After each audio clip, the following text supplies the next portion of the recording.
In the suffocating silence of the Corvino family's grand dining hall, 47 men and women of the Baltimore underworld stood as still as statues. They watched as Don Vincenzo Corvino, the man they called the Bull, knelt on the cold marble floor, stripped of everything but his shame.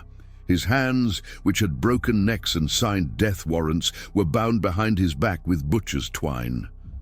Before him stood his wife, Isabella, a woman they had only ever seen as a shadow at his side. In her hand, she held not a gun, but a small silver hand mirror. She angled it so Vincenzo could see his own reflection, his face pale and trembling in the flickering candlelight. Behind him, silent and pale, stood the 3 young soldiers who had shared his secret. The air was thick with the scent of fear and unasked questions. There would be no trial, no appeal to the commission. This was something older, something more personal. This was a family matter. The question that hangs over this chilling tableau, a question whispered in back alleys for the next 80 years, is not simply what happened, but how. How did Isabella Corvino, a woman known for her quiet demeanor and delicate needlepoint, orchestrate the complete and utter destruction of the most feared Mafia Don on the East Coast? What secret did she uncover in the dead of night that gave her the power to command the loyalty of his most hardened killers?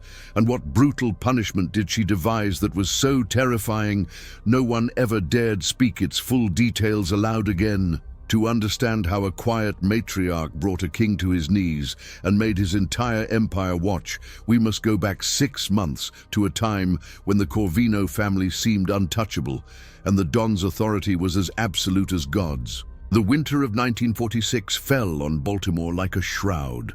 The war was over, but the city's shadows still clung to the old ways, the old fears. In the heart of Little Italy, the Corvino family reigned supreme. Their empire was built on the usual foundations of blood and intimidation, the docks, the unions, the gambling rackets, but Don Vincenzo Corvino had polished it with a veneer of legitimacy. He owned shipping companies, textile factories, and sat on the boards of charities, his photograph often appearing in the society pages alongside senators and judges. He was a master of the double life, presenting himself as a pillar of the community, a devout Catholic, and a staunch defender of traditional family values. To the outside world, he was a patriarch in the old country style, stern, powerful, and unassailable. To his men, he was the Bull, a nickname earned through a blend of brute force and an explosive, unpredictable temper that could turn a loyal soldier into a cautionary tale in the blink of an eye. His word was law, his moods were omens, and his disapproval was a death sentence. He cultivated an image of extreme machismo, a caricature of masculine power. He surrounded himself with the biggest, toughest enforcers. He spoke in a low growl, his pronouncements on loyalty, honor, and the sanctity of marriage delivered like sermons from a blood-soaked pulpit. Any sign of weakness, of softness, was met with his unbridled contempt. He had once beaten a capo half to death in the social club for weeping over the death of his son, snarling that tears were a woman's currency. This reputation was the bedrock of his power. It kept his soldiers in line, his rivals in check, and the city in a state of quiet submission. No one questioned the Bull, no one dared. To do so was to challenge the natural order of things, to invite a storm of violence that would wash you and everyone you loved from the face of the earth. And at the center of this perfectly curated world, playing her part with flawless precision, was his wife, Isabella. She was the opposite of Vincenzo in every conceivable way. Where he was a storm, she was a deep, still water. The daughter of a Sicilian tailor, she was small and unassuming, her movements graceful and economical, her voice rarely rising above a whisper. They had married young, an arrangement made between her father and Vincenzo's, a union of burgeoning power and old-world respectability. For 25 years, she had been the perfect Don's wife. She managed his vast household, raised their 2 sons to be disciplined and respectful, and hosted lavish dinners where she moved among the city's elite with a quiet dignity that belied the terror her husband inspired. The capos and soldiers saw her as a gentle, almost invisible figure, pious, devoted, and utterly subordinate to the will of her husband. They called her the little bird, a creature of beauty and fragility, safely ensconced in the gilded cage of the Corvino mansion. They saw her silence as meekness, her calm as passivity. They had no idea that in the quiet of her mind, she was the true architect of the family's prosperity. While Vincenzo was breaking legs, Isabella was balancing ledgers. She had a mind for numbers and strategy that far outstripped his, and it was her shrewd investments in legitimate businesses, the textile factories, the real estate, that laundered their dirty money and gave them the public face of respectability. She saw the patterns he missed, the opportunities he was too brutish to comprehend. She would leave notes on his desk, complex financial strategies condensed into a few simple lines, which he would then present to his consigliere as his own brilliant ideas. She was the ghost in his machine, the silent partner in his reign, and she asked for nothing in return but the stability and safety of her family. She loved her sons, and she respected the life, the institution that Vincenzo had built, even if she had long ago stopped loving the man. But that respect was predicated on the rules of their world, a world with a brutal but clear code. A man in Vincenzo's position could have mistresses. It was expected, a vulgar display of power. It was a sin she could forgive, a business expense she could overlook. But some lines, once crossed, could never be redrawn. And Isabella was about to discover that the man she had built her life around was not just a sinner, but the architect of a lie so profound it threatened to bring the entire house crashing down. Her awakening would not be loud or explosive, but a cold, quiet dawn that would herald the bloodiest sunset the Baltimore underworld had ever seen. The little bird was about to learn to fly, and she would discover she had the wings of a hawk. The first thread of the lie that would unravel Vincenzo Corvino's world appeared not as a dramatic revelation, but as a subtle change in routine, a discordant note in the tightly composed symphony of their lives. Isabella, a woman who perceived the world through patterns, was the first and only one to notice. It began with the wine. Vincenzo had always been a man of predictable, almost theatrical tastes. He drank only Barolo with his steak, a specific vintage he had imported by the crate from Italy. But for the past several months, 3 bottles from a new case would vanish from the cellar each week without ever appearing at the dinner table. When she inquired with the household staff, they were clueless. The cook hadn't seen them, the maids hadn't touched them. They simply disappeared. A trivial mystery in a house of secrets, but it was an anomaly, and Isabella's mind did not tolerate anomalies. Then came the money. As the silent overseer of the family's finances, she noticed small but steady cash withdrawals from a discretionary account, the one Vincenzo used for bribes and personal expenses. They weren't large amounts, not enough to signal a major problem, but they were consistent, always on a Tuesday night. Hundreds of dollars that were simply unaccounted for. She knew his vices intimately, the tailor, the bookie, the occasional gift for a showgirl on the vaudeville circuit. This was different. It was regular, almost ritualistic, and it corresponded with the nights he claimed to be holding late meetings at the social club, meetings his underboss never mentioned. The discrepancies were like a loose stitch on a perfect suit, invisible to anyone but the tailor who made it. To Isabella, they were a sign of a deeper flaw in the fabric of their lives. Her first assumption, the one dictated by the logic of their world, was a mistress, a serious one. A woman he was not just visiting for an hour, but for whom he was setting up a private life, a secret household. The thought brought a familiar, dull ache of resignation, but not surprise. It was a part of the life she had accepted, but as she began to observe her husband more closely, the theory didn't quite fit. He showed none of the classic signs. There was no scent of another woman's perfume on his clothes, no lipstick on his collar, no newfound vanity or giddy carelessness. In fact, his disposition was growing darker, more volatile. His paranoia, always simmering beneath the surface, was beginning to boil over.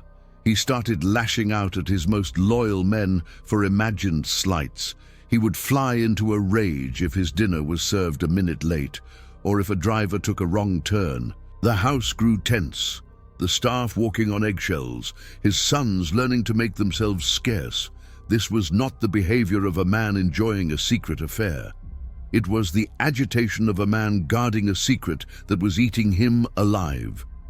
The final piece of the puzzle came into focus through the men he chose to keep close. His personal security detail had always been composed of seasoned, grizzled veterans, men his own age who had come up with him. But over the last year, he had replaced them. His new bodyguards were all young, handsome soldiers in their early 20s. There was Luca, barely 21, with wide, nervous eyes, a boy from the docks whose family owed Vincenzo a debt. There was Marco, a few years older, with a cynical smirk and a quiet confidence, a seasoned soldier who followed orders without question. And there was Dante, the most ambitious of the three, with sharp features and a predatory gaze that missed nothing. Vincenzo had taken them under his wing, personally selecting them for his inner circle. He called them the Eagles, his new breed of loyalists. The other capos grumbled, resentful of the favor shown to these upstarts, but they dared not question the bull's judgment. Isabella watched them. She saw how they moved around her husband, a strange mixture of fear and familiarity. She saw the way Vincenzo looked at them, a possessive glint in his eye that she had never seen him direct at anyone before, not even her. The lie was taking shape now, its form still shrouded in fog, but its presence was becoming undeniable. It wasn't another woman, it was something else, something that in their hyper-masculine, honor-bound world was infinitely more dangerous. The secret wasn't just a betrayal of their marriage vows, it was a betrayal of the very image upon which his entire empire was built. And Isabella knew, with a certainty that chilled her to the bone, that a lie that, dangerous if exposed, would not just destroy her husband. It would consume their entire family in fire. The night Isabella decided to uncover the truth was a Tuesday in late October. A cold, biting rain lashed against the windows of the mansion, mirroring the storm gathering in her soul. Vincenzo had left an hour earlier, dressed in one of his finest suits, smelling of cologne and lies.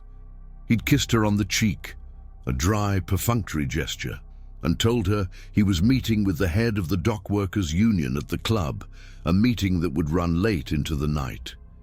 It was the same excuse he used every Tuesday. As the taillights of his Cadillac disappeared down the long, winding driveway, a profound and unnerving calm settled over Isabella. The time for passive observation was over.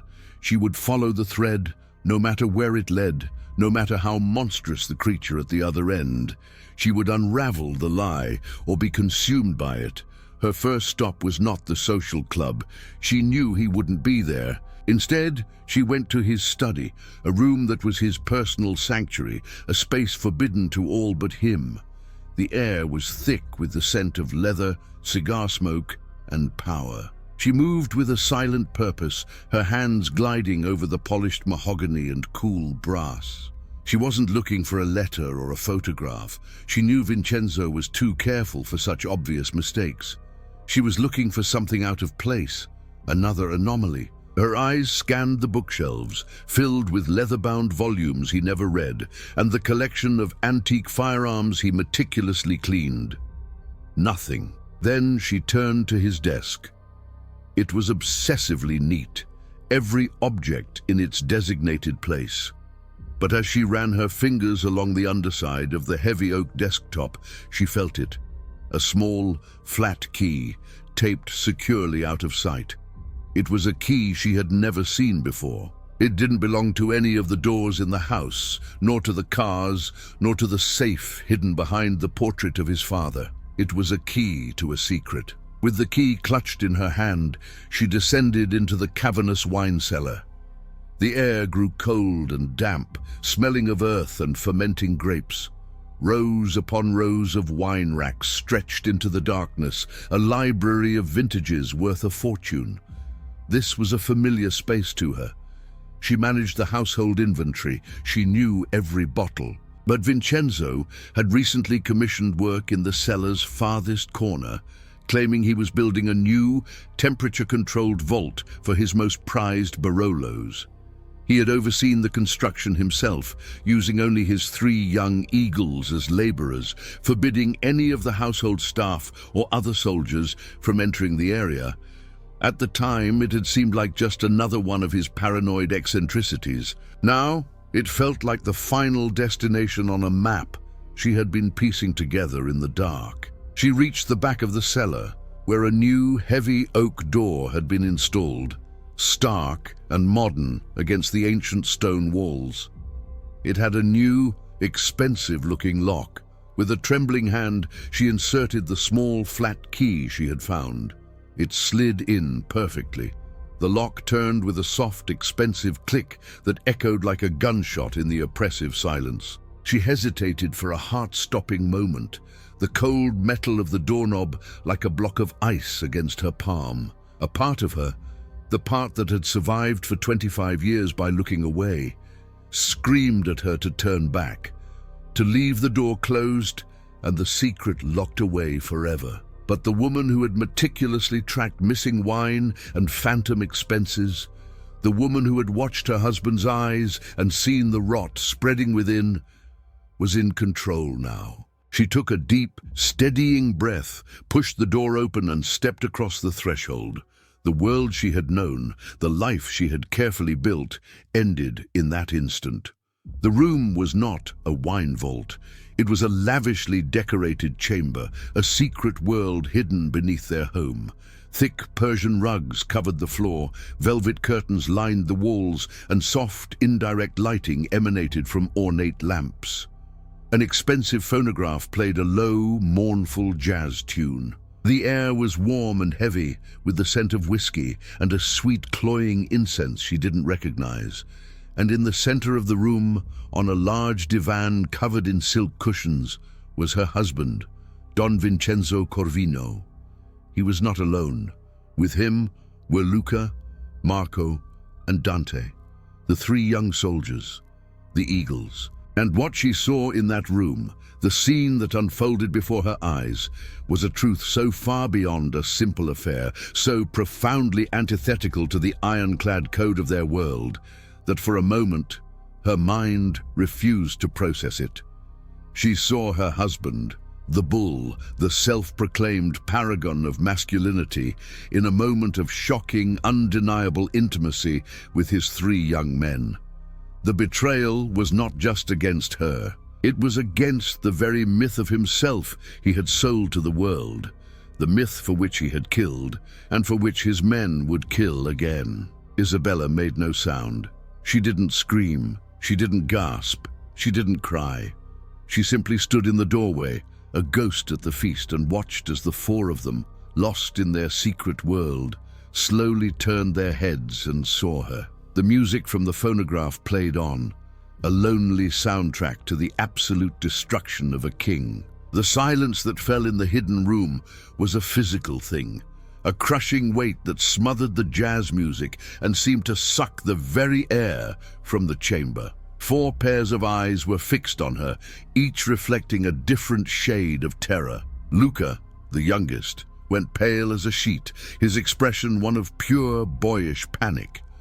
Marco's face hardened into a mask of cold dread, the professional soldier assessing an unwinnable battle. Dante's eyes flickered with a venomous mix of fear and frustrated ambition, but it was Vincenzo's face that would be seared into Isabella's memory forever.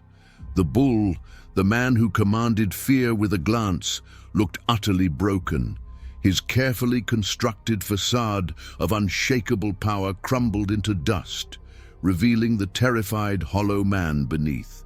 For a long, drawn-out moment, no one moved, no one breathed. They were all frozen in a tableau of ruin. Isabella's reaction was the most terrifying of all, because there was no reaction. The shock that had initially frozen her in the doorway receded, replaced by an arctic coldness that flowed through her veins and settled in her heart.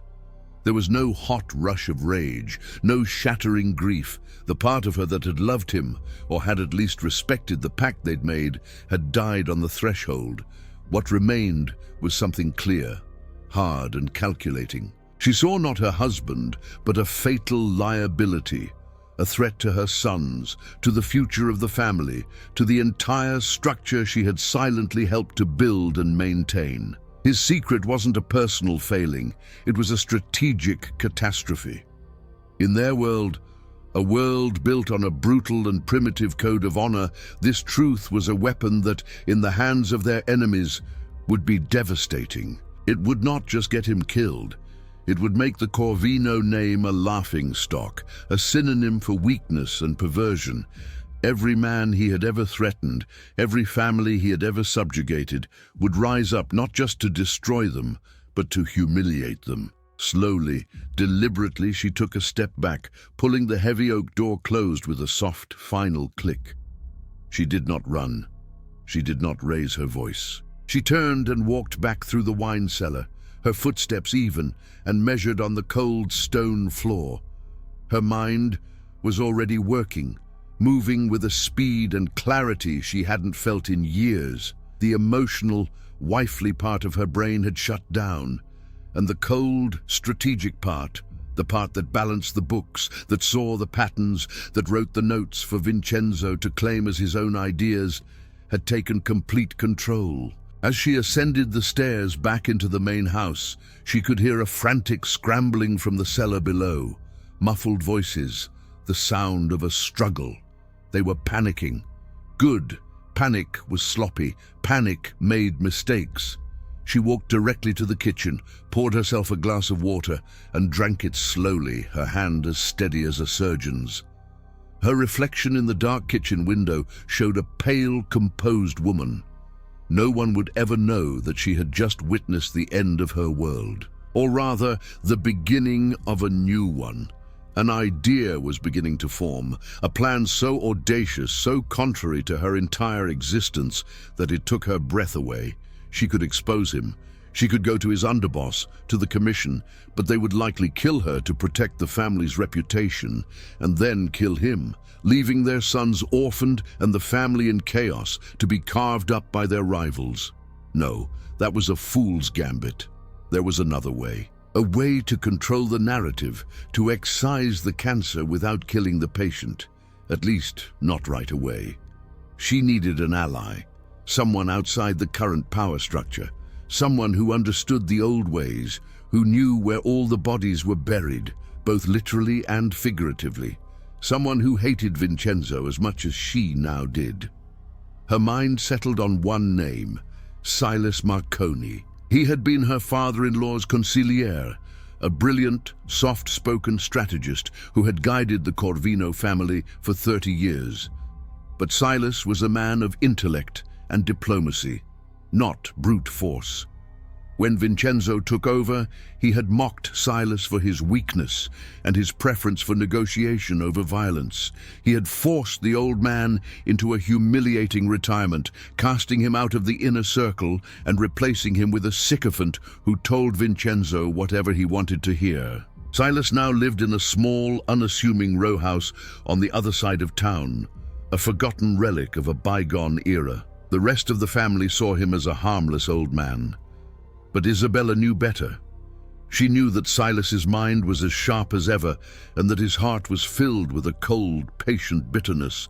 He was a master of the long game, and she had just been handed the perfect reason for him to play one last devastating hand. She went to her sewing room, the one place in the house that was entirely her own, sat down in her chair and threaded a needle. Her hands moved with their familiar, practiced grace, but her mind was miles away, laying the foundations of a silent, bloodless coup. The first step was to let Vincenzo believe he was safe, to let him think her silence was a sign of fear or shock. She would play the part of the broken wife. She would let him stew in his terror, let his own paranoia do half the work for her. Tomorrow, she would pay a visit to an old, forgotten friend.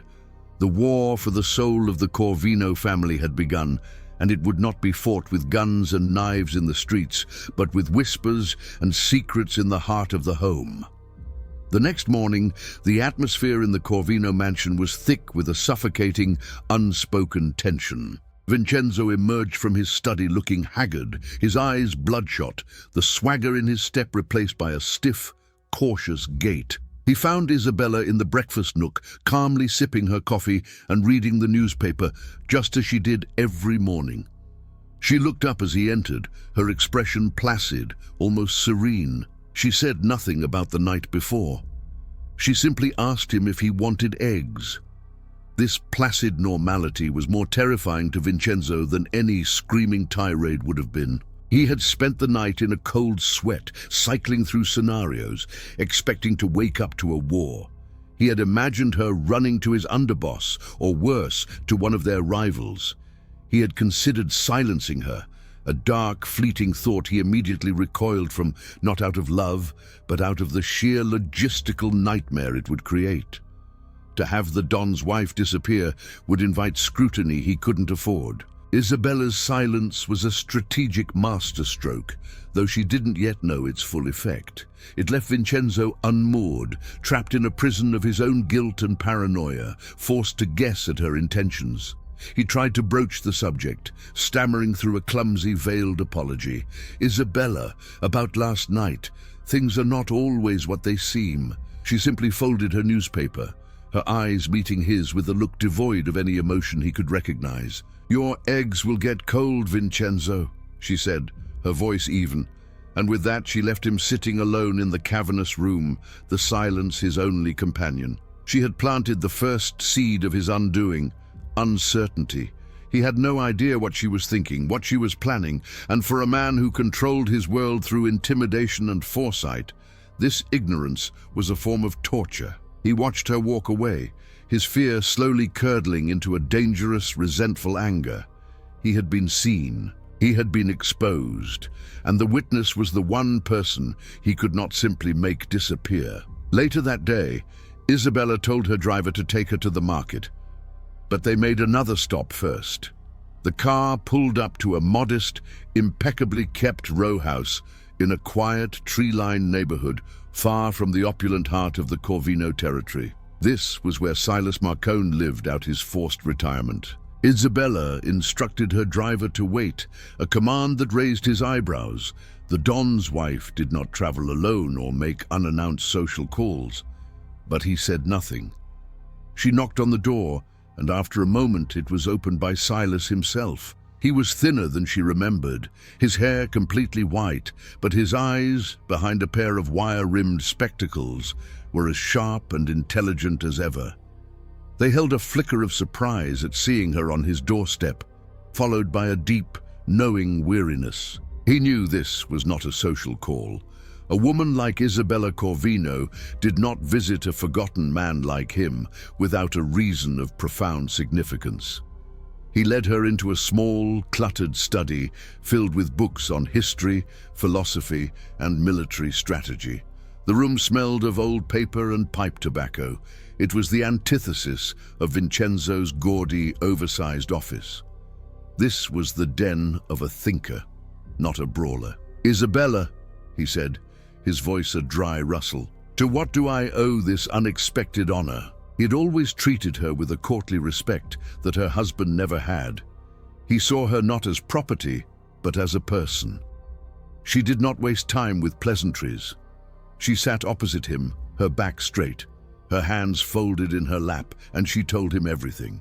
She omitted no detail of her discovery, her words precise and clinical, delivered without a trace of hysteria or self-pity. She laid out the facts of Vincenzo's secret life, the existence of the hidden room, and the identities of the three soldiers. Silas listened intently, his face impassive, his fingers steepled under his chin. He did not seem shocked by the revelation of Vincenzo's nature, only by the carelessness of his deception.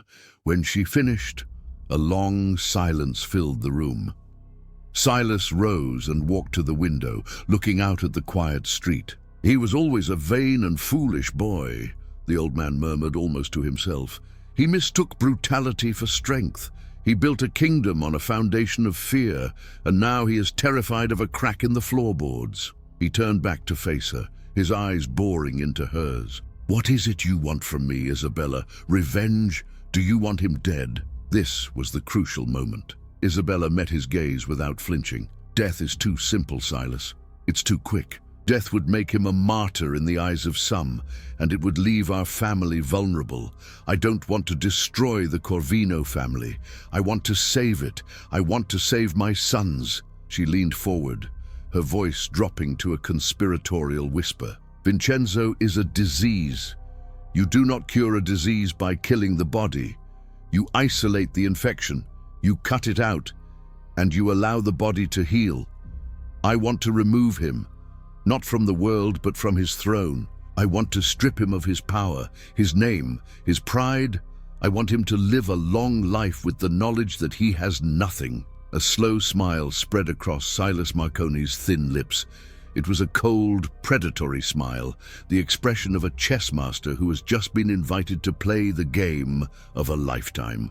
He saw the path she was laying out before them, a path of intrigue, manipulation, and psychological warfare. It was a strategy he understood, a battle he was born to fight. This was his chance to avenge his own humiliation, to reclaim his legacy, and to restore a semblance of the old world order that Vincenzo had trampled with his brutish impulses. "A palace coup," Silas said, the words tasting sweet on his tongue. "Bloodless, quiet, and absolute. They will call it a retirement, an abdication due to ill health. The official story will be seamless. But we," he tapped his chest, "we will know the truth." He walked over to a dusty chalkboard that leaned against one of his bookshelves, a relic from his days of mapping out strategies for Vincenzo's father. He picked up a piece of chalk. "Your husband's greatest strength is his reputation," he said, his voice now energized, alive with purpose. "His power rests on the myth of the bull, so that is what we must destroy first. We will not use a bullet. We will use his own mind against him. We will turn his paranoia into our most effective weapon." The old forgotten consigliere and the Don's quiet, invisible wife were now allied in a secret war. The first move had been made. Now they would begin to patiently, methodically dismantle a king. The first phase of Silas's plan was insidious in its simplicity. It was a campaign of whispers, a subtle poisoning of the well of trust from which Vincenzo drank. The goal was not to make the capos and soldiers doubt the Don's strength, but to make the Don doubt the loyalty of his most trusted men. Silas knew Vincenzo's psyche better than anyone. He knew that beneath the blustering facade of the bull was a deeply insecure man, one who saw potential traitors in every shadow. They would not need to create betrayal, they would only need to create the illusion of it, and Vincenzo's own paranoia would do the rest. Isabella became the unwitting instrument of this campaign. Under Silas's remote guidance, communicated through coded notes passed via a trusted grocer, she began to make small, almost imperceptible changes to the household's routines and ledgers. It started with Leo, the banker Gagliardi, Vincenzo's underboss and a man who had been loyal for 30 years. Gagliardi was in charge of collecting the weekly tributes from the family's various rackets. Following Silas's instructions, Isabella began to subtly alter the financial records she kept for the legitimate businesses. She created phantom invoices and inflated expenses for the textile factory, siphoning small amounts of cash each week, amounts just large enough to match a slight manufactured discrepancy in the tribute money that Silas was simultaneously engineering on the streets. He did this by having a low-level numbers runner, a man loyal to him from the old days, quietly spread a rumor that Gagliardi was offering a discount on the VIG to a few select bookies. a classic sign that a man was building his own pocketbook. The trap was laid. 2 weeks later, during their weekly accounting meeting, Vincenzo was already in a foul mood. He sat at his desk, scowling at the ledger, while Gagliardi stood before him. "The take is light again, Leo," Vincenzo growled, his voice a low rumble of thunder. "For the second week in a row. Are the bookies getting shy?" Gagliardi, an honest if unimaginative man, simply shrugged. "It's a slow month, Vincenzo. The war's over. The GIs are spending their money on houses, not horses." But the seed of doubt had been planted. Later that evening, Isabella, playing the part of the dutiful wife, discovered her own doctored accounting errors in the factory's books. She went to Vincenzo with a worried expression. "Vincenzo, I cannot make the numbers balance. There is cash missing from the textile payroll. A few $100 every week for the past month." Vincenzo looked from her ledgers to Gagliardi's tribute sheets. The amounts were eerily similar. The thought that his own wife could be skimming was so alien to his worldview that it never even registered. The only possible conclusion his paranoid mind could draw was the one Silas had designed for him. Leo Gagliardi, his most trusted lieutenant, the man who was like a brother to him, was skimming from both ends, the street and the legitimate businesses, and using Isabella's books to cover his tracks. He didn't have proof, only the shadow of a coincidence, but for a man like Vincenzo, a shadow was enough to eclipse the sun. He said nothing to Gagliardi, but a coldness entered his eyes whenever he looked at his underboss. He started excluding him from private meetings, assigning his duties to other capos. Gagliardi was bewildered, hurt, and confused by his don's sudden frostiness, which only made him appear more nervous and guilty in Vincenzo's eyes. The first pillar of the Corvino family had been cracked, not with a sledgehammer, but with a whisper and a fountain pen. Next, they targeted the enforcers. Vincenzo's muscle was led by a brutal capo named Rico the Hammer Tisano, a man who prided himself on his unwavering, unthinking loyalty. Silas knew that Rico's greatest fear was being seen as soft. He devised a simple, cruel scenario. Silas had one of his contacts on the police force arrange for a raid on a minor Corvino-owned speakeasy, a place Rico was known to frequent. The raid was deliberately clumsy, designed to catch low-level players, not the important men. But during the commotion, an anonymous call was placed to Vincenzo, a call made by one of Silas's people. The voice on the other end, disguised and panicked, claimed that they saw Rico talking quietly with the lead detective just before the raid happened, a quick handshake in a dark alley. It was a complete fabrication, but it was all Vincenzo needed.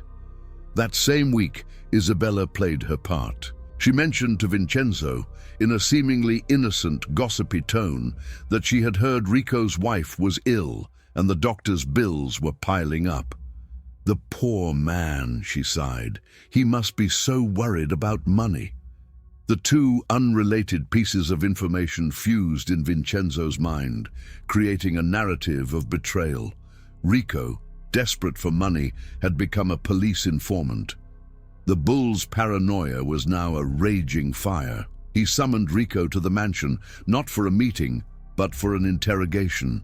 He didn't accuse him directly, but he asked pointed questions, watching the capo's face for any flicker of guilt. Rico, completely innocent and terrified by the Don's line of questioning, sweated and stammered, which Vincenzo took as a confession.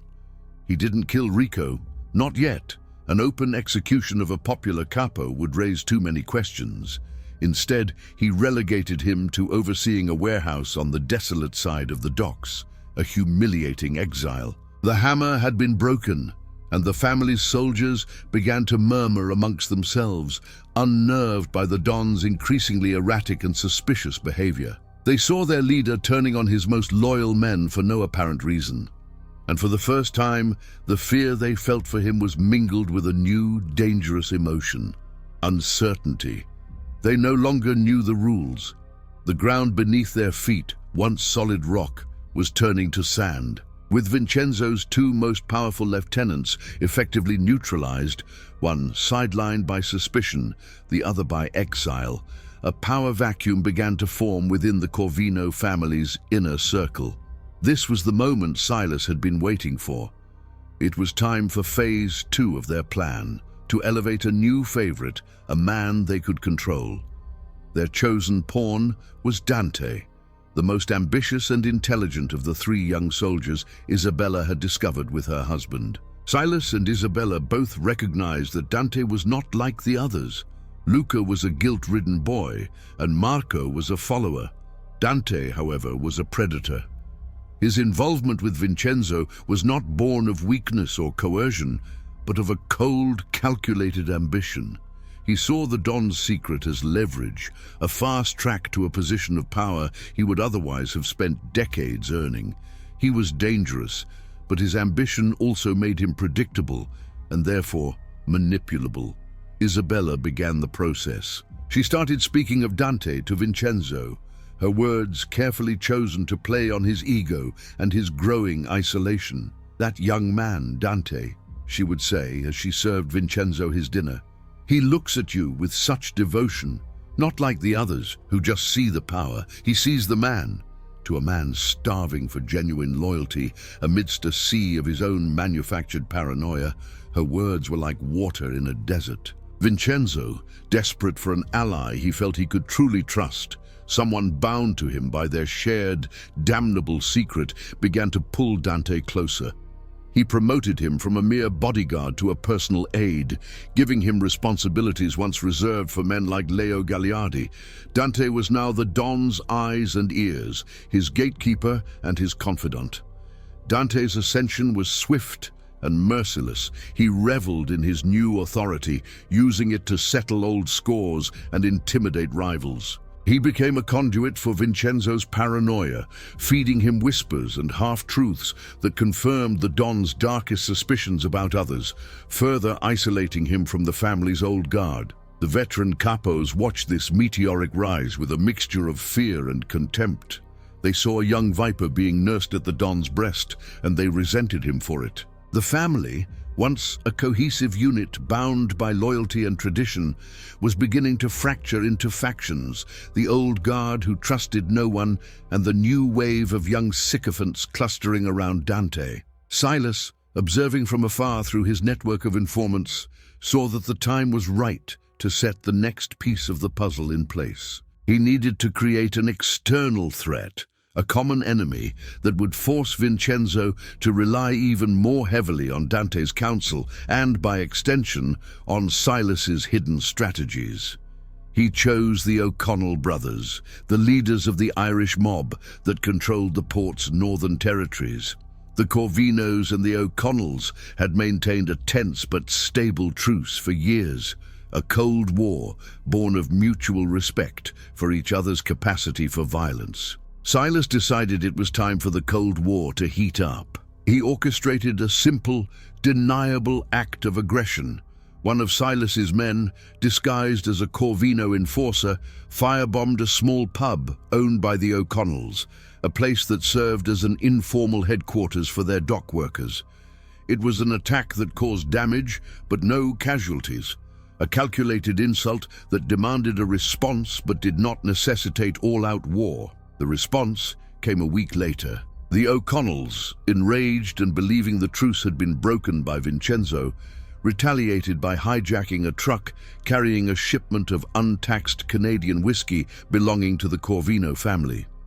The driver and his guard were beaten and left on the side of the road with a message for the bull. Suddenly, Vincenzo had a gang war on his hands. His instincts screamed for a massive, brutal retaliation to send a dozen men to wipe the O'Connell leadership off the map. But he was isolated. He no longer trusted Leo Gagliardi's strategic mind or Rico the Hammer's muscle. He was a king without his generals.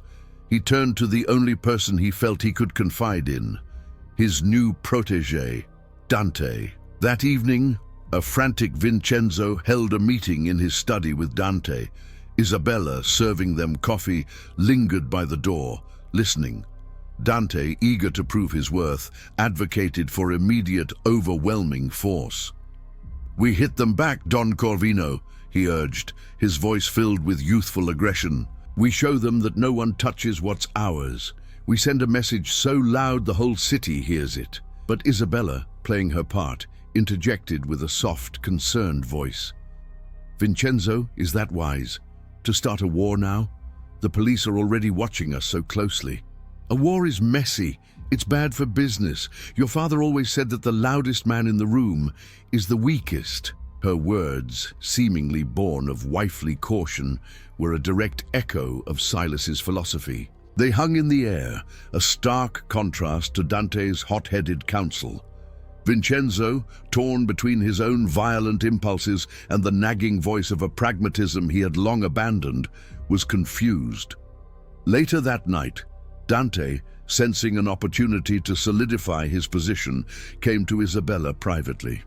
"Your advice tonight was wise, Signora," he said, his tone respectful, but his eyes gleaming with cunning. "The Don listens to you. Perhaps you and I could guide him together for the good of the family." He was trying to form an alliance, to use her influence for his own gain. This was exactly what Silas had predicted. Isabella looked at the young man, a handsome, venomous snake, and she gave him a small conspiratorial nod. "The family must be protected, Dante, at all costs."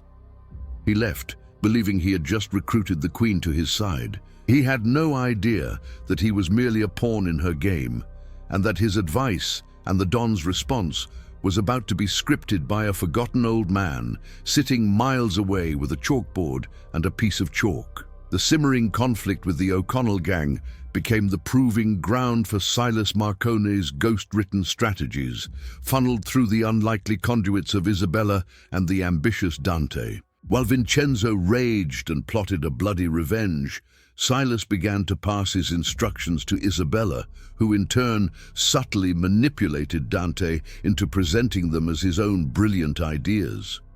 The strategies were vintage Silas, precise, psychological, and designed to inflict maximum damage with minimal bloodshed.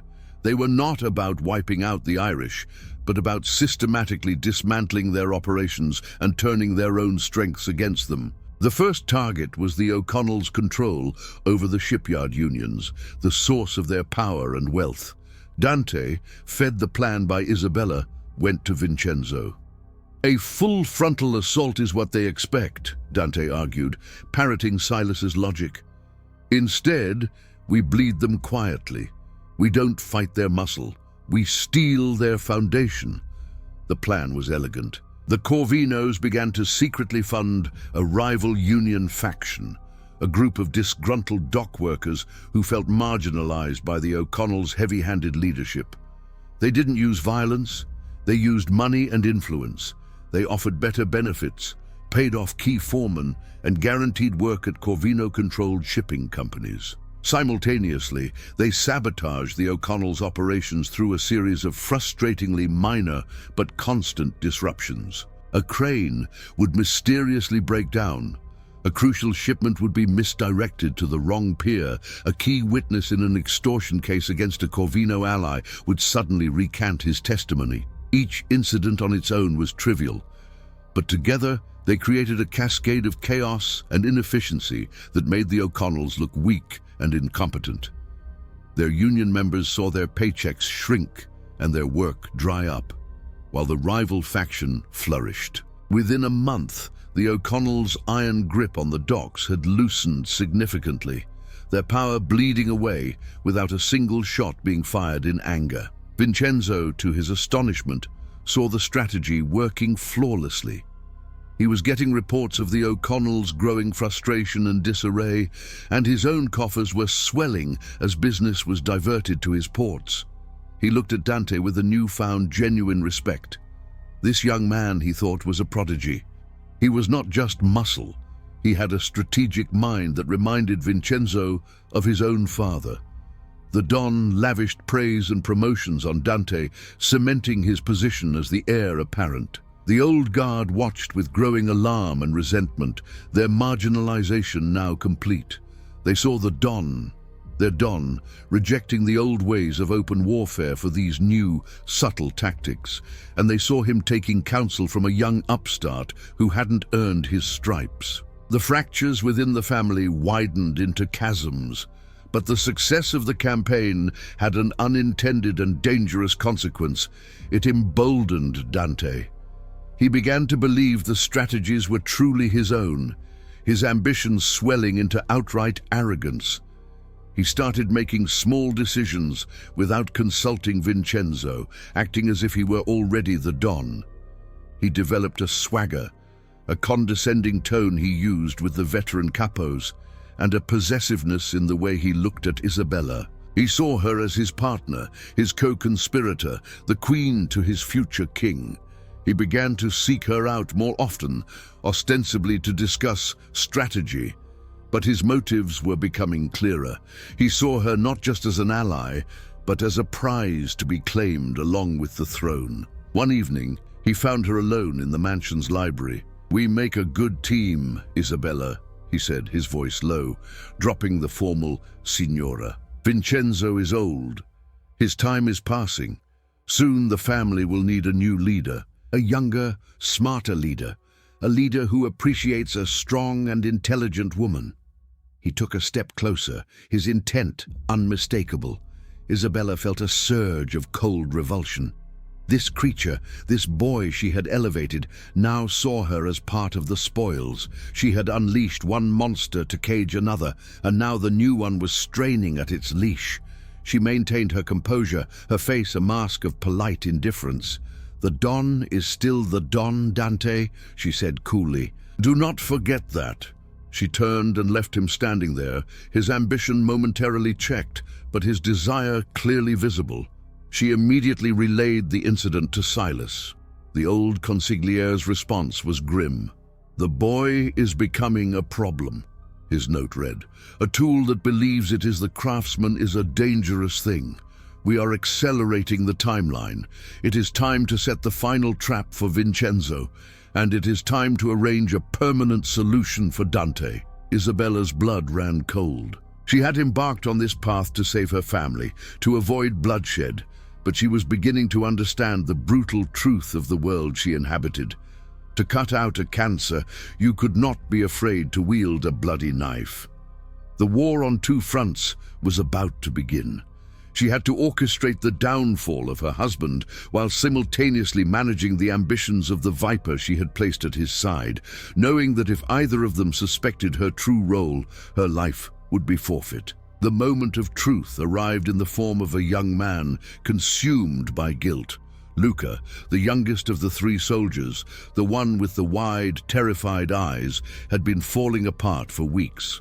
Every time he saw Isabella moving silently through the mansion, her face a serene and unreadable mask, a fresh wave of shame and fear washed over him. He was not a natural-born killer or a hardened cynic like Marco or Dante. He was a boy from the docks, caught in a trap he couldn't comprehend, bound to the Don by a family debt and his own terrible mistake. The secret he carried was a poison, and it was slowly killing him from the inside out. He stopped eating, his sleep was plagued by nightmares, and he jumped at every shadow. Dante and Marco warned him to keep himself together, their threats laced with contempt for his weakness. But Luca was a broken dam, and the flood of his conscience was about to break free. One afternoon, he saw his chance. Vincenzo and Dante were out of the mansion, meeting with their contacts at City Hall. Marco was stationed at the front gate. Luca found Isabella in the garden, tending to her roses. His hands were trembling, his face pale and slick with sweat. "Signora Corvino," he stammered, his voice cracking, I must speak with you. Alone." Isabella looked up from her flowers, her expression calm, but her mind racing. She knew this moment was coming. A secret shared among three people is only as strong as the weakest will.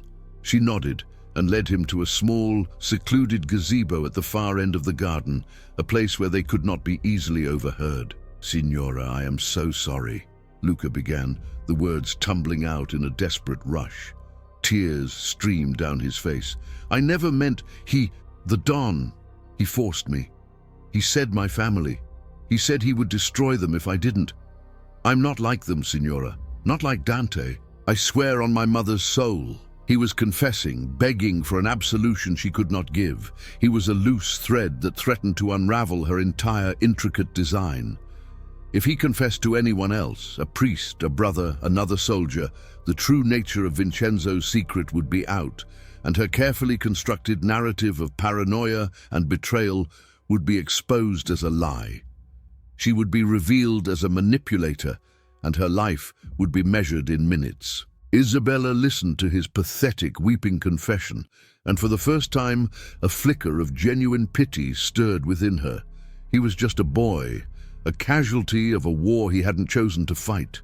But the cold, pragmatic strategist in her, the woman being guided by Silas Marcone, knew that pity was a luxury she could not afford. Luca was not a person. He was a liability. "What do you want, Luca?" she asked, her voice soft, almost motherly, belying the frantic calculations whirling in her mind. "I want to make it right," he sobbed. "I can't live like this. Tell me what to do. I will do anything. I will go to the other capos. I will tell them the truth about the Don." This was the critical danger. He was about to blow the conspiracy wide open, not out of malice, but out of a misguided desire for redemption. She had to silence him, not just for her own safety, but for the success of the entire plan. Silas had foreseen this possibility. He had called it the weak link contingency. He had given her a set of instructions, a brutal protocol she had prayed she would never have to use. Now, that moment was upon her. She placed a calming hand on Luca's arm. "Hush, child," she whispered. "You have done the right thing by coming to me, but you must not speak to anyone else. It would be your death." The Don would see it as the ultimate betrayal. She saw a flicker of hope in his eyes. He thought he had found an ally, a protector. "Meet me tonight," she continued, her voice barely audible, "after midnight, at the old pier warehouse, the one Rico Tizzano now guards. Tell no one you are going. We will talk then. I will help you. I promise." He nodded eagerly, clutching her hand with gratitude. "Thank you, Signora, thank you." As Luca scurried away, a changed boy, Isabella felt a piece of her own soul wither and die. She went directly to a secure telephone she had arranged for her communications with Silas and relayed the development. The old man's voice was grim and resolute. "It must be done, Isabella. There is no other way.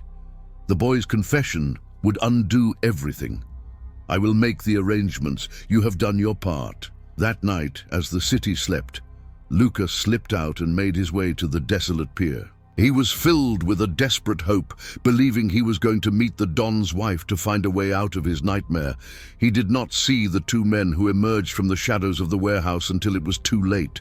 They were not Corvino family soldiers. They were professionals, outsiders loyal only to Silas Marconi's money. It was over in seconds. They left Luca's body in a heap by the water, a single, precise knife wound in his back. But before they left, they planted a small, almost unnoticeable piece of evidence on his person, a book of matches from a bar frequented by the O'Connell brothers. The stage was now set for the final act of deception. Luca's death would not be seen as the silencing of a witness, but as the brutal, paranoid execution of a traitor by the hand of his own Don. The discovery of Luca's body sent a shockwave of terror through the Corvino family. He was found at dawn by a dock worker, and by the time Vincenzo and Dante arrived at the scene, the police were already there. The Don's face was a mask of thunderous rage, and something else Isabella recognized immediately: genuine fear. He knew, and he knew that she knew, that Luca was the weak link, the one most likely to break. His immediate assumption was that one of his rivals had gotten to the boy, squeezed the secret out of him, and then killed him to send a message. But then one of the capos on the scene pointed to the matchbook clutched in Luca's cold hand, the O'Connells. The narrative shifted instantly. It now looked like the Irish had murdered one of the Don's personal bodyguards. a brazen escalation of their conflict. But Silas Marconi, the master puppeteer, had designed this event to have multiple layers of meaning. Later that day, an anonymous tip was called into the home of Leo Gagliardi, the sidelined underboss. The voice, one of Silas's men, was terse. "The Don has gone mad. He killed the boy, Luca. He thought the kid was talking to the O'Connells. He's killing his own now." This was the poisoned dart intended for the family's inner circle. The official story for the public and the police would be that the O'Connells were responsible. But the internal story, the one that would spread like wildfire through the ranks of the Corvino soldiers, was that Don Vincenzo had finally snapped. He had murdered one of his own eagles, a young man he had personally chosen and mentored out of sheer baseless paranoia. The effect was exactly as Silas had predicted. The fear the soldiers had for Vincenzo began to transform into a more dangerous, self-preservationist dread. They had seen him exile Rico, sideline Leo, and now they believed he had murdered a young soldier in cold blood. Who would be next? The unspoken code was that there had to be a reason for a hit: betrayal, incompetence, disrespect. But this killing seemed random, the act of a tyrant, not a leader. Their loyalty, once an iron bond, was now rusting from the inside out. They began to meet in secret, their conversations hushed and anxious. They were a flock whose shepherd had turned into a wolf, and they were beginning to look for a new one. For Isabella, Luca's death was a personal Rubicon. She had effectively signed the boy's death warrant. The realization settled in her not with guilt, but with a chilling clarity. She had believed she was undertaking a bloodless coup, a civilized removal of a flawed leader. But she now understood that to navigate this world, to win this war, she had to be as ruthless as the men she sought to overthrow. She had to be willing to sacrifice pawns, to spill blood, to become a monster to fight a monster. The naive hope for a clean victory was gone, replaced by the grim determination of a survivor. She looked at her own reflection and saw a stranger, a woman whose hands were no longer clean. The pity she had felt for Luca was a weakness she could no longer afford. The murder had another profound effect. It drove a wedge between Vincenzo and Dante. Vincenzo, genuinely believing the O'Connells had killed his man, was consumed by a desire for apocalyptic vengeance. He wanted to burn their territory to the ground. But Dante, the ever-ambitious snake, saw Luca's death differently. He, more than anyone, knew how fragile Luca's psyche was. While he didn't suspect Isabella's involvement, he found the official narrative of an O'Connell hit suspicious. A more plausible theory began to form in his cunning mind. Vincenzo himself had silenced the boy, fearing he would talk. This realization thrilled and terrified him. It meant the Don was spiraling, becoming sloppy and predictable. But it also meant that he, Dante, as one of the remaining keepers of the secret, was in mortal danger. If the Don could kill Luca for being weak, he could certainly kill Dante for being too strong. This new fear tempered Dante's arrogance. He saw that his own life was tied to the Don's increasingly erratic whims. His path to the throne was not as clear as he had thought. He could be disposed of just as easily as Luca had been. He began to see that his alliance with the Don was a fragile one, and his thoughts turned once more to Isabella. She was the other constant, the other player who seemed calm and rational amidst the growing chaos. He saw her not just as a future prize, but as a potential lifeboat. He didn't trust her, not fully, but he began to believe that his survival might depend on her. He approached her again, his tone no longer arrogant, but conspiratorial and urgent. "The Don is out of control," he whispered to her in the hallway, "killing the boy. It was a mistake. He's attracting attention. He's becoming a liability to the family." He was testing her, trying to gauge her allegiance. Isabella looked at him, her face a perfect portrait of shared concern. "The family is everything," she replied softly, her words a deliberate echo of his own. "It must be protected." With that, she had him. Dante the Viper now believed he and Isabella were secret allies, united against a mad king. He had no idea he was now a key player in a plot that would not only dethrone the king, but would also ensure he would never wear the crown himself. The aftermath of Luca's death became the all-is-lost moment for Isabella, a terrifying realization that she was walking a razor's edge between two deadly forces. On one side was her husband, a man now fully consumed by a toxic brew of paranoia and bloodlust, convinced the O'Connells had crossed a fatal line. He was making increasingly erratic demands, calling for open warfare in the streets, a move that would bring the full weight of the law down upon them and shatter the legitimate empire Isabella had worked so hard to build. His rages became more frequent and violent. He smashed furniture, backhanded a servant for looking at him the wrong way, and spoke of conspiracies and traitors in every corner. The mansion, once a symbol of power and order, now felt like an asylum run by its most dangerous inmate. On the other side was Dante. His ambition, now sharpened by a new edge of fear for his own survival, had become a suffocating presence. He saw himself as Isabella's co-conspirator, her partner in a silent coup. He was constantly at her side, his whispers of guiding the Don becoming more and more insistent, his suggestions more direct. "We need to take control, Isabella, before he destroys everything," he would murmur. "The other capos, they're looking for new leadership. They would follow us." His gaze held a possessive fire that made her skin crawl. He saw a future where Vincenzo was gone and he and Isabella ruled together, a new power couple for a new era. He believed he was manipulating her, using her influence with the old guard and her perceived fragility to mask his own ambition. He was utterly blind to the fact that he was the one being played, a puppet dancing on strings pulled by her, and a forgotten old man across town. Isabella felt utterly trapped, the architect of a plan that had spawned a second monster she now had to control. Her silent war was no longer just about removing Vincenzo. It was about surviving Dante. She confided her fears in a coded note to Silas.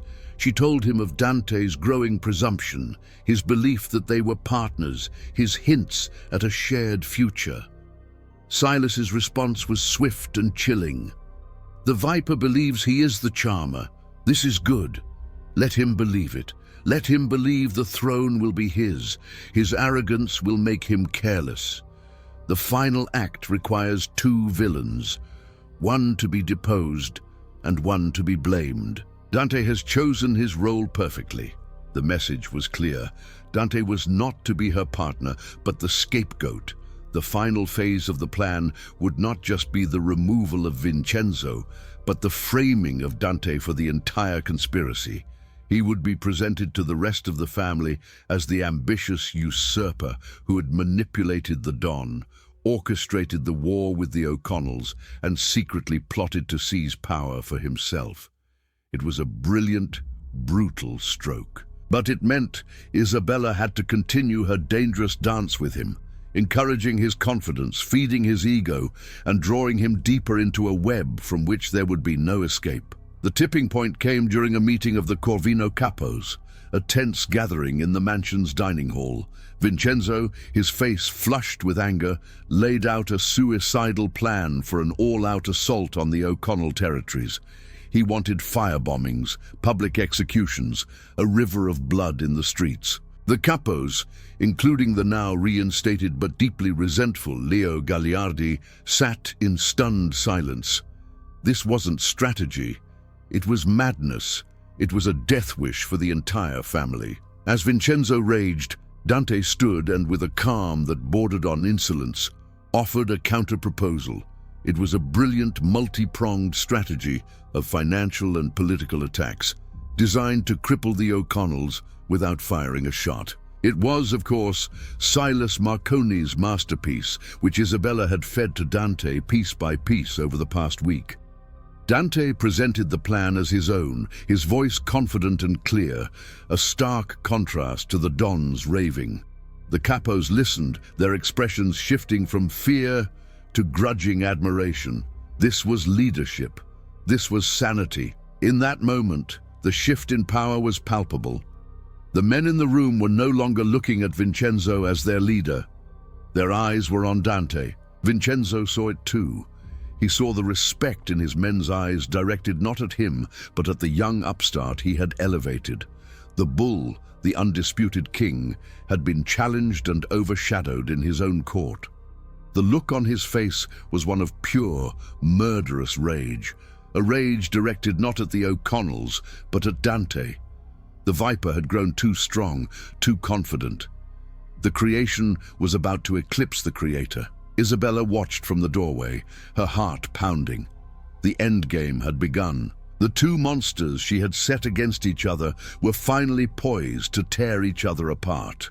All she had to do was make sure that when the dust settled, she was the only one left standing. The final confrontation was orchestrated by Isabella with the chilling precision of a master watchmaker. She knew Vincenzo's wounded pride and explosive jealousy were a powder keg waiting for a spark. Dante's public triumph at the Capo's meeting had been the insult. Now, she would provide the injury. The plan Silas and she devised was simple, intimate, and designed to trigger Vincenzo's deepest insecurities. It would not be a betrayal of business or loyalty, but a perceived betrayal of the one thing Vincenzo, in his twisted way, still considered exclusively his, her. She began to show Dante subtle yet public signs of favor. She would laugh at his jokes during dinner, ask for his opinion on household matters in front of Vincenzo, and touch his arm in a gesture of seeming familiarity. Each small act was a perfectly calibrated torment, a needle under Vincenzo's skin, confirming his growing fear that he was losing everything, even his wife, to his ambitious protégé. The final move was to be staged at the annual family charity ball, a grand affair that was the peak of the Baltimore social calendar, a night where the Corvinos showcased their public face of philanthropy and power. It was the perfect stage for the final act of their drama. 2 days before the ball, following Silas's meticulous instructions, Isabella accidentally left a gift box on her dressing table, knowing Vincenzo would find it. Inside was an exquisite, expensive silk scarf, a duplicate of one she already owned. Tucked within its folds was a simple, unsigned note. "For the most beautiful woman in Baltimore. I cannot wait to see you in this. Soon we won't have to hide." It was, of course, a complete fabrication, planted by one of Silas's contacts at a high-end department store. But for Vincenzo, whose mind was already a hothouse of suspicion, it was undeniable proof. The scarf was from Dante. The note was his promise to claim Isabella as his own. The rage that had been simmering in him for weeks finally boiled over into a silent, homicidal certainty. On the night of the ball, the mansion was ablaze with light and music. The cream of Baltimore society mingled with the most dangerous men on the East Coast, a glittering spectacle of power and hypocrisy. Isabella was a vision in a velvet gown, the planted scarf draped elegantly around her shoulders. Dante, preening in his newfound importance, stayed close to her side, basking in what he believed was her admiration. Vincenzo watched them from across the room, his eyes like burning coals, his smile a terrifying rictus. He was a volcano on the verge of eruption. The moment came, as planned, just after midnight. Isabella, complaining of a faint headache, excused herself and made her way toward the private wing of the mansion. Dante, ever the gallant, insisted on escorting her. This was the signal. As they walked down a secluded, dimly lit corridor, Vincenzo emerged from the shadows, his face contorted in a mask of primal fury. With him were 2 of his oldest, most loyal enforcers, men from before Dante's time. "Going somewhere?" Vincenzo snarled, his voice a low, guttural growl. Dante was momentarily stunned, but his survival instincts kicked in. He reached for the gun tucked in his tuxedo, but he was too slow. Vincenzo's enforcers were on him in an instant, disarming him and slamming him against the wall. "You snake!" Vincenzo spat, ripping the scarf from Isabella's shoulders and throwing it in Dante's face. "You thought you could take everything from me, my family, my wife?" Dante, realizing he had been played, looked desperately toward Isabella, expecting her to intervene, to defend their alliance. But Isabella's face was a mask of cold terror, her eyes wide with feigned shock and fear. She looked at Dante not as a partner, but as his accuser. In that moment, he finally understood the breathtaking depth of her deception. He had never been her ally, he had been her weapon. And now, his purpose served, he was being discarded. As Vincenzo's men began to drag the struggling Dante away, not to a cellar for a beating, but towards the back door and a waiting car, Isabella allowed a single perfect tear to trace a path down her cheek. It was a masterpiece of performance. The trap had been sprung. One monster was about to be devoured by another, and the path to the throne was almost clear. What happened to Dante was never officially recorded. He simply vanished. One day he was the Don's brilliant rising star.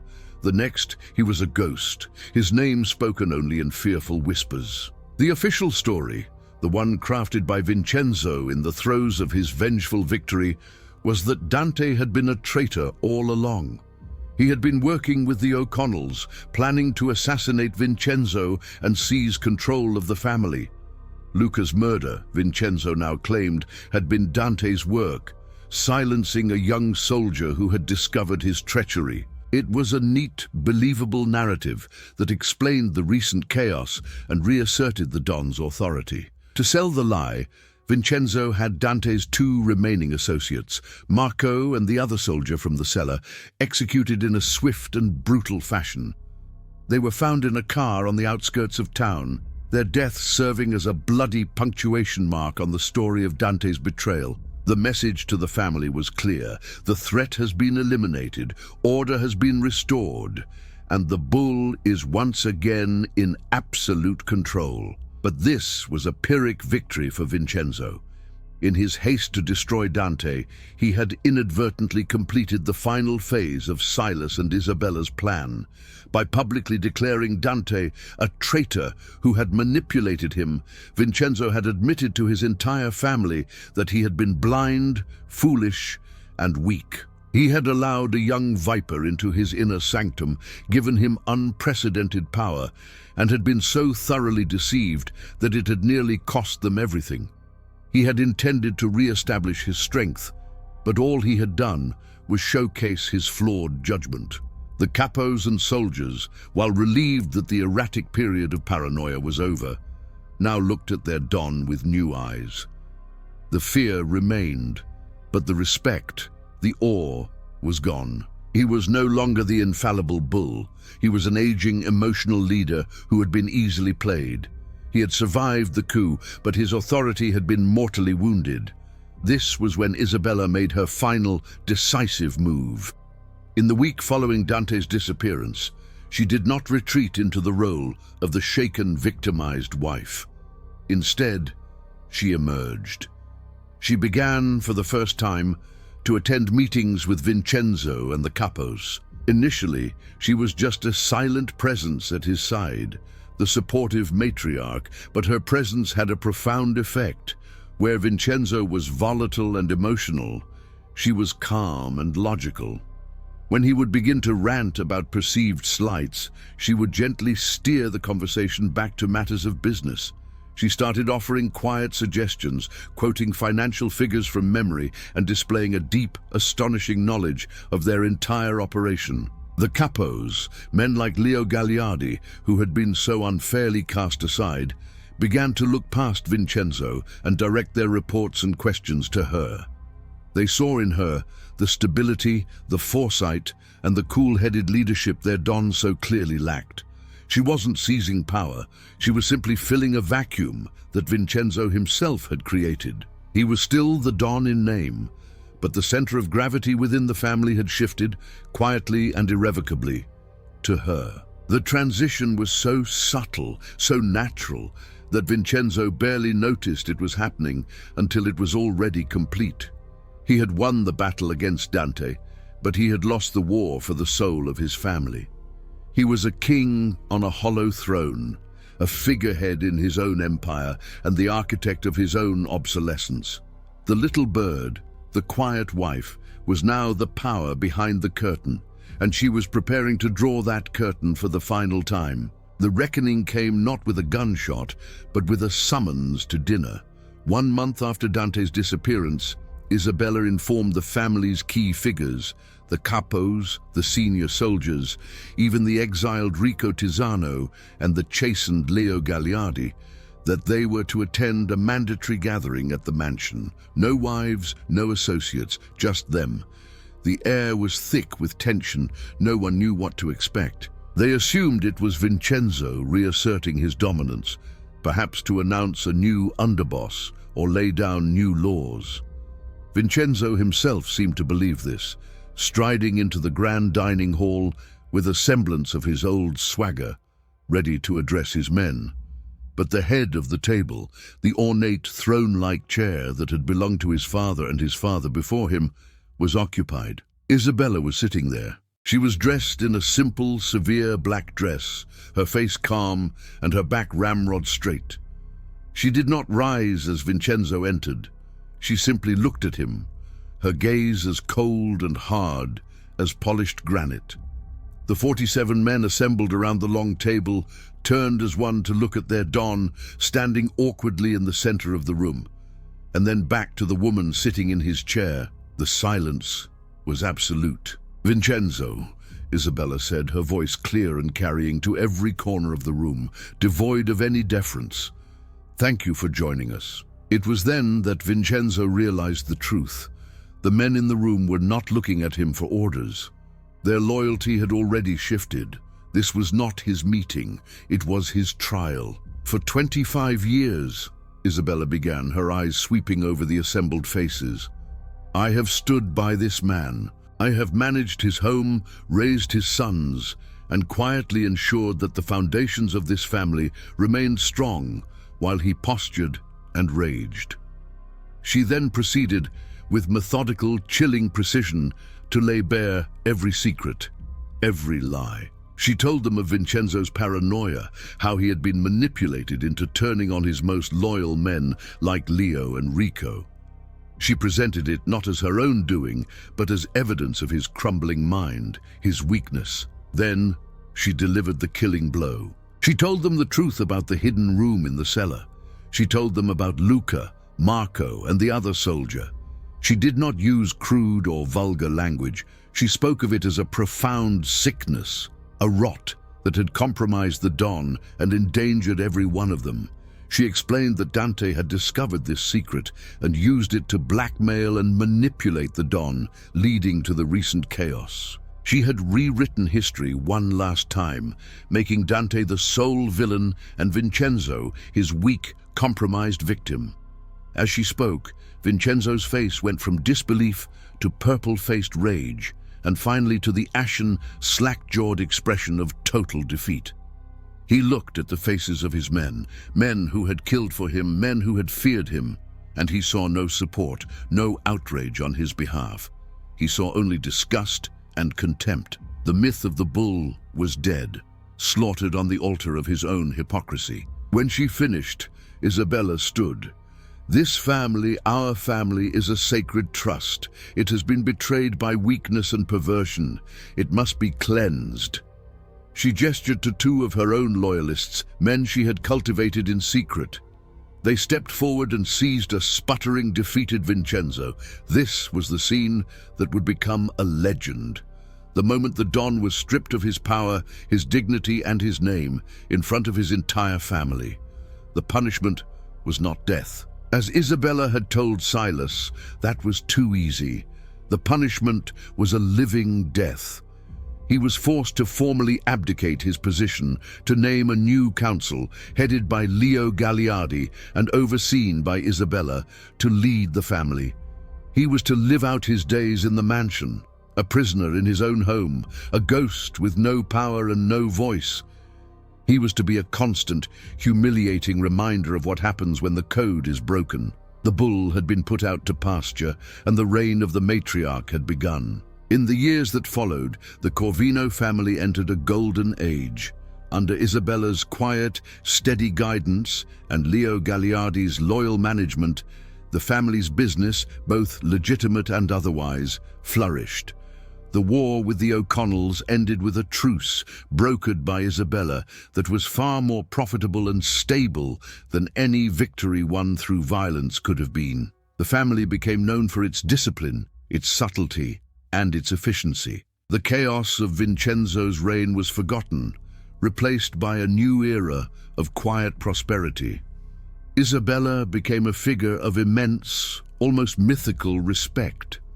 They no longer called her the little bird, but the matriarch, her counsel sought by men twice her size.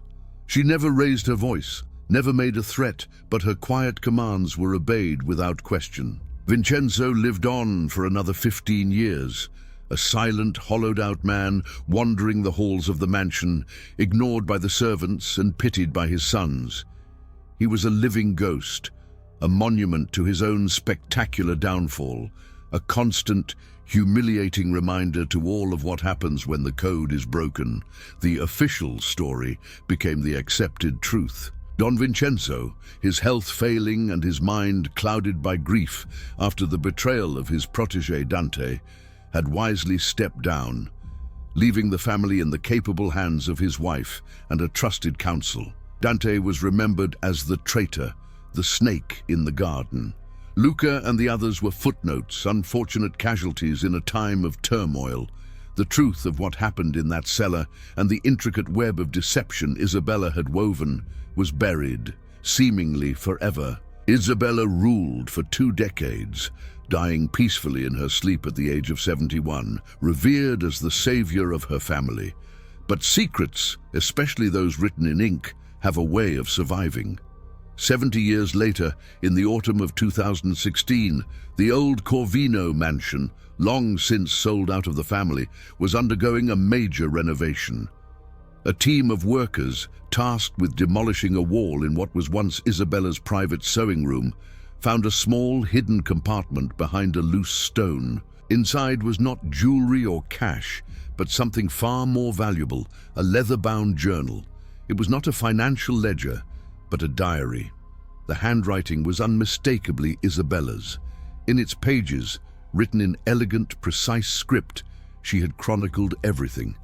The discovery of Vincenzo's secret, the alliance with Silas Marcone, the deliberate manipulation of Leo and Rico, the calculated sacrifice of Luca, and the brilliant, brutal entrapment of Dante. It was a cold, dispassionate account, not of a wife's revenge, but of a queen's consolidation of power.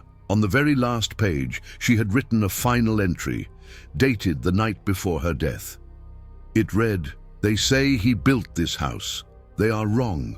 He only provided the raw materials of ambition and rot. A house built on such a foundation cannot stand. I did not destroy his house. I simply tore it down to the studs and built a palace on the ruins. Let history remember me as the architect." The discovery of the journal was never made public, acquired quietly by a wealthy collector of historical artifacts, but its existence reframes the entire legend, leaving us with one final haunting question. In the dark and brutal world of the Corvino family, who was the true monster? The Don, with the fatal human flaw, or the quiet, patient wife who burned his entire world to the ground and built a throne for herself upon the ashes?